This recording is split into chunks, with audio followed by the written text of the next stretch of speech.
अजून काय चालू आहे? अरे एजेंनी पैसे दिल्यावर प्रश्न सुटला होता ना? सुटला होता असं वाटलं होतं, पण मावशाईकडनं ते पैसे सगळे चोरीला गेले. चोरीला गेले म्हणजे असे कसे चोरीला गेले? तू मला नीट सांग, काय झालंय? काकू पैसे घेऊन घरी येत होते, वाटेत ते पैसे कोणतरी उडवले, त्यामुळे काका आता फुल टेन्शन मध्ये आहेत. आणि तो साळुंकी आपल्या रेवतीताईसोबत लग्न करायला टपलेलाच आहे.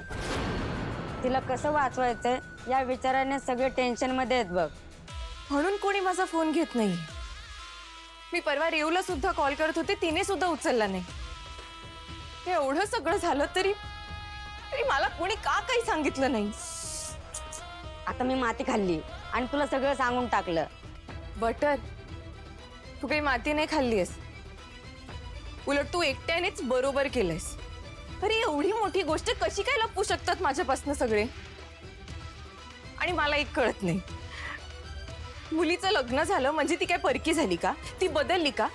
की लग्न झालं म्हणून मला तर माझ्या माहेरच्यांची काळजीच वाटत नाही? काही बदललं नाही, जसं सगळं होतं ना तसंच आहे.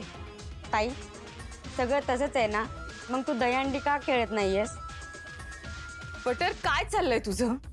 हा घरी इतका मोठा प्रॉब्लेम झाला आणि दहीहंडी काय? प्रॉब्लेमचा आणि दहीहंडीचा काय संबंध आहे? संबंध आहे.